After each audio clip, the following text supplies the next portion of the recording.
আসসালামু আলাইকুম রহমতুল্লাহ। Welcome to নিজ আলোয় পাঠ চর্চা করি অনলাইন ক্লাস প্ল্যাটফর্ম।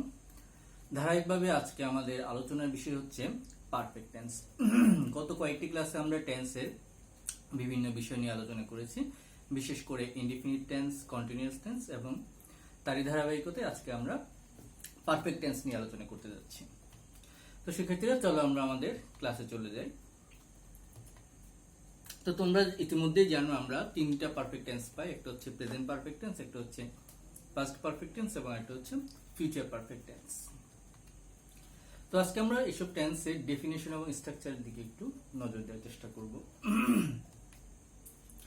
শুরুতে দেখো প্রেজেন্ট পারফেক্ট টেন্স। কোনো কাজ শেষ হয়ে গিয়েছে অথচ তার ফল এখনো বিদ্যমান আছে, সাধারণত এরকম অর্থ প্রকাশ করতে গিয়ে আমরা প্রেজেন্ট পারফেক্ট টেন্সের ব্যবহারটা পাই। দেখি আমরা, he has done the work.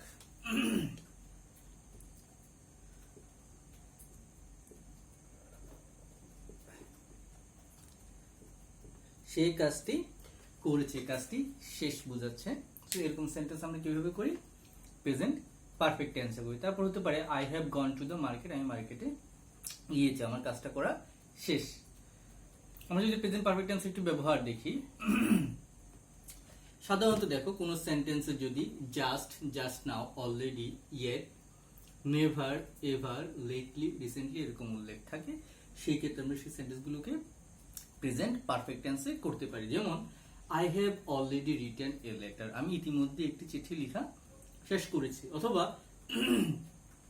Have you ever been to Bandarban, এখানে একটা কোশ্চেন মার্ক হবে, তুমি কি কখনো বান্দরবানে গিয়েছো, এখানে একটা কোশ্চেন মার্ক হবে। Have you ever been to Bandarban, তুমি কি কখনো বান্দরবানে গিয়েছো। সো এটাও প্রেজেন্ট পারফেক্ট টেন্স। এরপরে দেখো অতীত ঘটনার ফল এখনো বর্তমান রয়েছে এরকম বুঝাতে। যেমন Maulana Bhashani has done a lot for our country.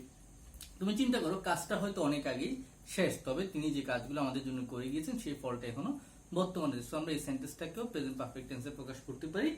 তো এরকম যে কোনো সেন্টেন্স আমরা প্রেজেন্ট পারফেক্ট টেন্সে প্রকাশ করতে পারি। এরপর আসো, চলো আমরা পাস্ট পারফেক্ট টেন্স নিয়ে একটু আলোচনা করি। অতীতকালে দুটি কাজ সম্পূর্ণ হলে যে কাজটি আগে হয় সেটি পাস্ট পারফেক্ট, এবং যে কাজটি পরে হয় সেটি সাধারণত পাস্ট ইনডিফিনিট টেন্স হয়। যেমন আমরা একটা সেন্টেন্স লিখি, he had come home before I went out.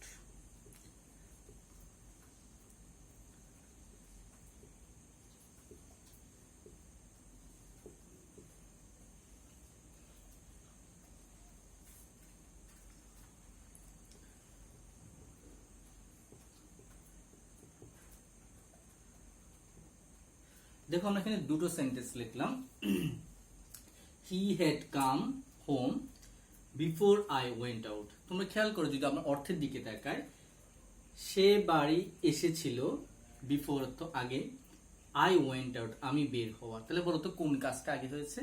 সে আগে পৌঁছে গেছে বাড়িতে, তারপর আমি বাইরে গিয়েছি। তাহলে যে কাজটা আগে হয়ে গিয়েছে সেটা হয়ে যাবে যে পাস্ট পারফেক্টে, এবং যে কাজটি পরে হয়েছে সেটা হয়ে যাবে যে পাস্ট ইনডিফিনিটে। আশা করছি কি তোমরা বুঝতে পেরেছো? অর্থাৎ অতীতকালে দুটো কাজ, যে কাজটি আগে হবে সেটি হবে পাস্ট পারফেক্টে, এবং যে কাজটি তুলনামূলকভাবে পরে হয়েছে সেটি হয়ে যাবে পাস্ট ইনডিফিনিটে।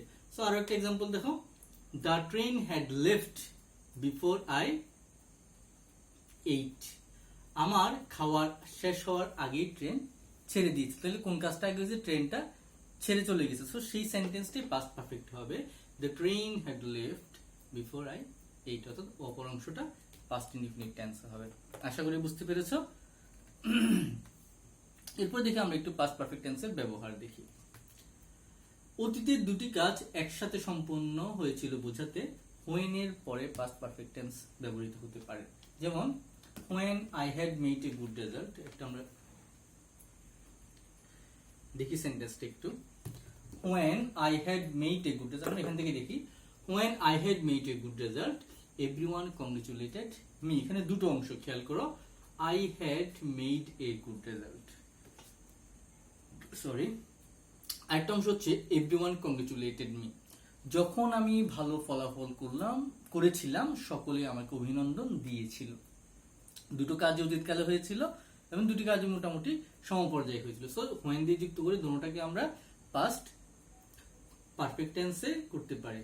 সরি, হোয়েন এর পরেরটা হচ্ছে পাস্ট পারফেক্ট টেন্স এবং বাকিটা হচ্ছে পাস্ট ইনডিফিনিট টেন্স। একটু আগে আমরা যেভাবে একটা ফরম্যাট শিখেছিলাম সেভাবেই হয়েছে। তারপরে খেয়াল করো, বিফোর এবং আফটার খুবই গুরুত্বপূর্ণ একটা নিয়ম। একটু ভালোভাবে খেয়াল করো, আমরা এই নিয়মটা একটু ভিন্নভাবে বোঝার চেষ্টা করি।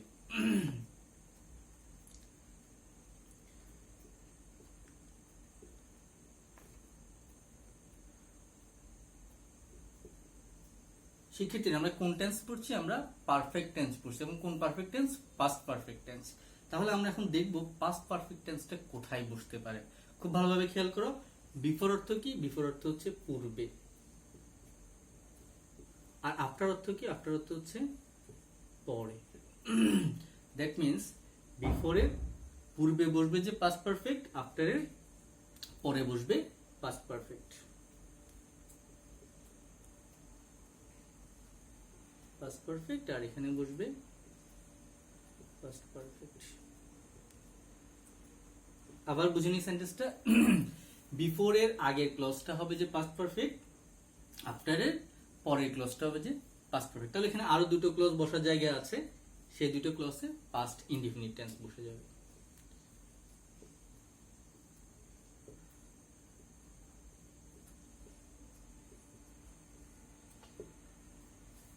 তোমরা ডাক্তার আসার পূর্বে রোগী মারা গেল, ডাক্তার আসার পর রোগী মারা গেল, এরকম বিভিন্ন সেন্টেন্স ট্রান্সলেশনে শিখেছো। সো সেই সেন্টেন্সগুলো তোমরা এই ফরম্যাট ব্যবহার করে খুব সহজেই করতে পারবে। তাহলে আমি আবার বলছি, দেখো, বিফোর এর আগে আমরা লিখবো পাস্ট পারফেক্ট, আফটার এর পরে আমরা লিখবো পাস্ট পারফেক্ট। তো আমরা দেখি ওই ডাক্তার এবং রোগীর ঘটনাটা একটু করার চেষ্টা করি। যখন দেখো, আমরা যদি এরকম মনে করি যে রোগী আগে মারা গিয়েছে তারপরে ডাক্তার এসেছে, তখন সেন্টেন্সটা কিরকম হতে পারে? তাহলে কোন কাজটা আগে হয়ে গিয়েছে? রোগী আগে মারা গিয়েছে। সো সেই সেন্টেন্সটাকে আমাকে কিসে লিখতে হবে? পাস্ট পারফেক্টে লিখতে হবে। যেমন তাহলে যদি আমরা লিখি,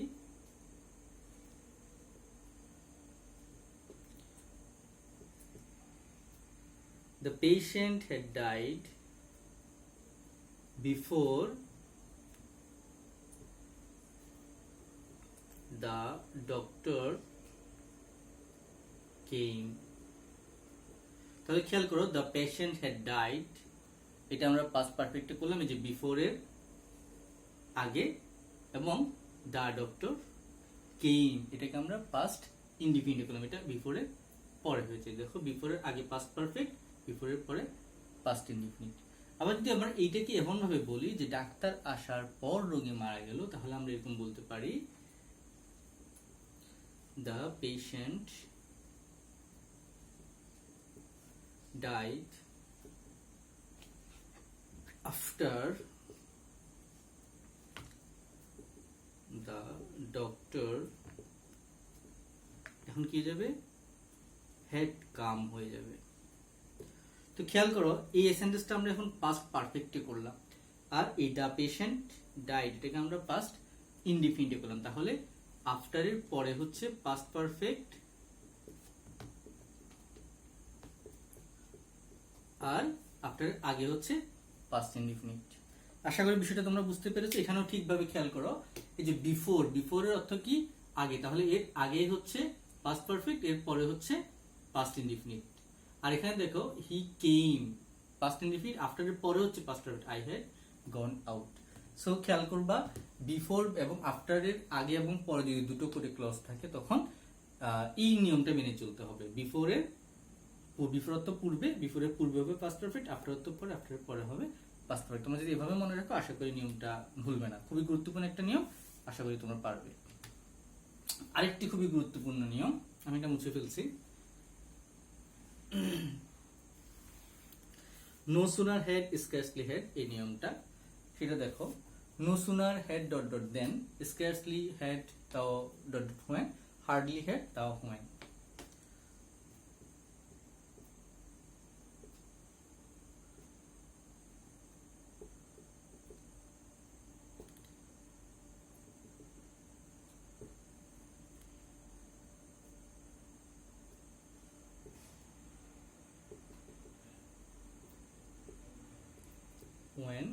আর দেন হচ্ছে হার্ডলি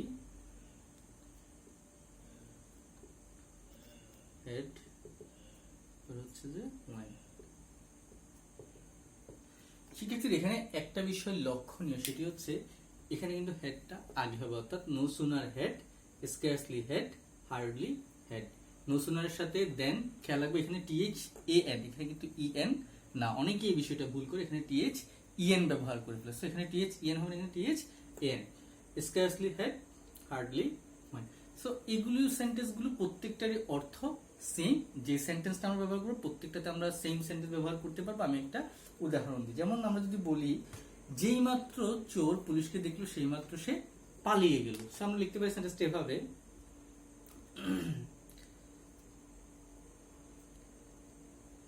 এখানেও দেখো আগে কোন কাজটা হয়েছে, চোর পুলিশকে দেখেছে তারপর সে পালিয়েছে, আগে তো আর পালিয়ে যায়নি। সো যেই কাজটা আগে হয়েছে সেটাকে আমরা পারফেক্ট টেন্সে লিখি।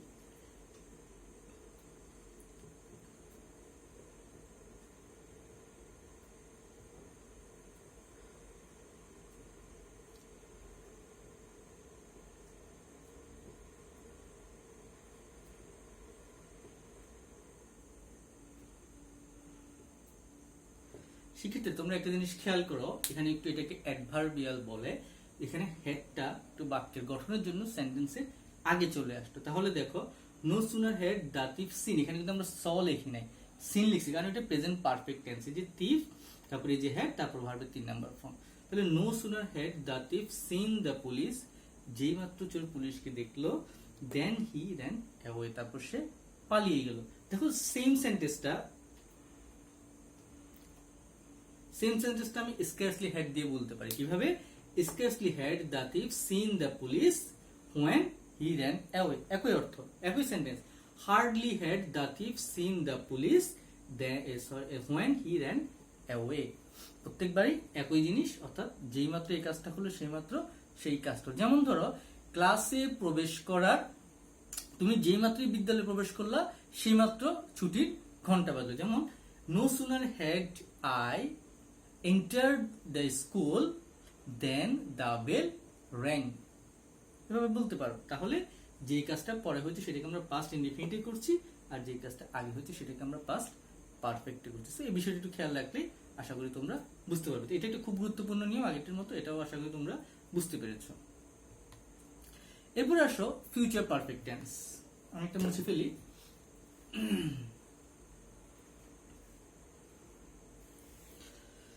ওকে, দেখো এমন কাজ হয় যা ভবিষ্যতে কোনো সময় ঘটে থাকবে। ভবিষ্যতে দুটি কাজ হলে যে কাজটি আগে হয় সেটিকে সাধারণত আমরা ফিউচার পারফেক্ট টেন্সে হয়, এবং যেটি পরে হয় সেটা সাধারণত simple present tense, that means present indefinite tense. আমরা একটু দেখি, I will have written the poem, এটা একটু জেনারেল সেন্টেন্স, আমি ভবিষ্যতে কবিতাটি লিখে থাকবো এরকম। কিন্তু পরের সেন্টেন্সটা আমরা খেয়াল করি, by the time you rich,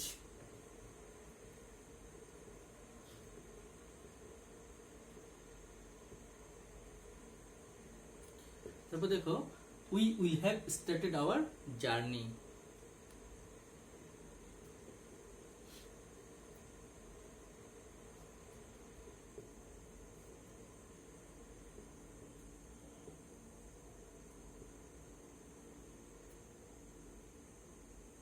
খেয়াল করো, by the time you reach, সেন্টেন্সটা কি ইউ রিচ, তাহলে কোন tense? Present indefinite tense, subject ভার্বে প্রেজেন্ট ফর্ম।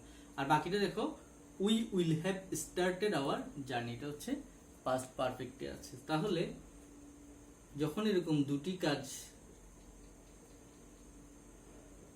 হবে তখন যেই কাজটা আগে হবে ভবিষ্যৎকালে সেই কাজটা পাস্ট পারফেক্টে এবং অপরটা প্রেজেন্ট ইনডিফিনিট।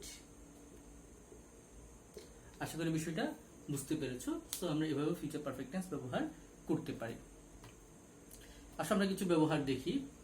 ভবিষ্যৎকালে দুটি কাজের মধ্যে অপেক্ষাকৃত পূর্বে শেষ হতে হবে সেটি ফিউচার পারফেক্ট টেন্স, এবং যেটি হবে না সেটি ফিউচার ইনডিফিনিট, যেটা আমরা এখানে এতক্ষণ দেখালাম। আমরা এই এক্সাম্পলটাও দেখি, I shall have finished the work before he comes. এই যে দেখো, এই যে যেই কাজটা আগে হয়েছে, কোন কাজটা আগে হয়েছে? আমার কাজটা শেষ হয়েছে। তো শেষ হয়ে গেলে I shall have finished the work, এটা ফিউচার পারফেক্ট টেন্স হলো, অপরটা বিফোর হি কামস এটা প্রেজেন্ট ইনডিফিনিট টেন্স হলো। আশা করি বিষয়টা বুঝতে পেরেছো। Very fine. এরপরে দেখো সময় জ্ঞাপক শব্দ by, by then, by that time, by the tenth ETC ইত্যাদি দ্বারা ফিউচার পারফেক্ট টেন্স প্রকাশ পেতে পারে। যেমন by the end of the week he will have been in London for 5 years। সপ্তাহের শেষে সে 5 বছর ধরে লন্ডনে থাকবে। তাহলে ভবিষ্যৎকালে একটা কাজ বোঝাচ্ছে যেটা দীর্ঘ সময় ধরে চলছে সেরকম। সো আশা করি তোমরা বুঝতে পেরেছো, এভাবে উল্লেখ থাকলে আমরা সেটাকে ফিউচার পারফেক্ট টেন্সে প্রকাশ করতে পারি। এরপর দেখো আমরা এবার গঠনে চলে যাই, খুবই গুরুত্বপূর্ণ, আমরা গঠনটা একটু দেখব।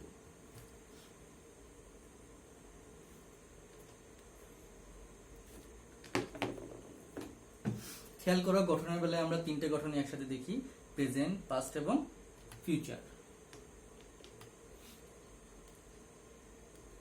শুরুতে আমার কি থাকে, সাবজেক্ট থাকে। এরপরে প্রেজেন্টে কি আসবে দেখো, হ্যাভ অথবা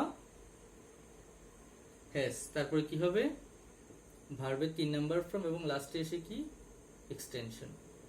এটা গেল প্রেজেন্ট পারফেক্ট টেন্স।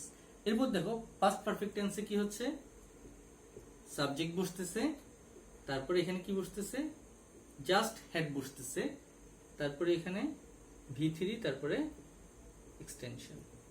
এবার ফিউচার পারফেক্ট টেন্সে কি বসতেছে দেখো, সাবজেক্ট বসছে, তারপরে এখানে শ্যাল অথবা উইল, তার সাথে একটা হ্যাভ, দেন ভার্বের 3 নাম্বার ফর্ম, দেন এক্সটেনশন। তাহলে আশা করি তোমরা খুব সহজেই বুঝতে পারছো। দেখো প্রেজেন্ট পারফেক্ট টেন্সে কি আসছে, হ্যাভ অথবা হ্যাজ বসতেছে, পাস্ট পারফেক্টে হ্যাড এবং ফিউচার পারফেক্টে শ্যাল হ্যাভ অথবা উইল হ্যাভ। আর সকল পারফেক্ট টেন্সে ভার্বে কয় নাম্বার ফর্ম, সকল পারফেক্ট টেন্সে ভার্বে 3 নাম্বার ফর্ম। এই বিষয়টা খুব ভালোভাবে মনে রাখতে হবে যে পারফেক্ট মানে ভার্বের 3 নাম্বার ফর্ম। আর আমরা সাধারণত এমনি রাইট ফ্রম দ্য ভার্বের নিয়মে শিখেছি হ্যাভ, হ্যাজ, হ্যাড এর পরে ভার্বের 3 নাম্বার ফর্ম। তাহলে টেন্স আইডেন্টিফাই করব কিভাবে, হ্যাভ, হ্যাজ এর পরে ভার্বের 3 number form present perfect tense, had এর পরে 3 number form past perfect tense, shall have অথবা উইল হ্যাভ এর পরে 3 number form future perfect tense. আমরা একটা एग्जांपल দেখি। যদি আমরা লিখি হি হ্যাজ ডান দা ওয়ার্ক, তো এটা হচ্ছে প্রেজেন্ট পারফেক্ট টেন্স। এটাকে যদি আমরা পাস্ট পারফেক্ট করি কি হবে, he had done the work, বাকিটুক সেম। তবে এটাকে যদি আমরা ফিউচার পারফেক্ট টেন্স করি তখন কি হবে, হি উইল হ্যাভ, বাকিটুক সেম, ডান দা ওয়ার্ক। আশা করি তোমরা বুঝতে পেরেছো। তাহলে এভাবেই আমরা ফিউচার পারফেক্ট টেন্সের গঠনটা শিখতে পারি। এরপরে খেয়াল করি নেগেটিভ করার সময় আমরা জানি অক্সিলারি ভার্বের পরে নট বসিয়ে আমরা নেগেটিভ করে ফেলতে পারি। যে দেখো I have not eaten, I had not eaten, I shall not have eaten, এভাবে।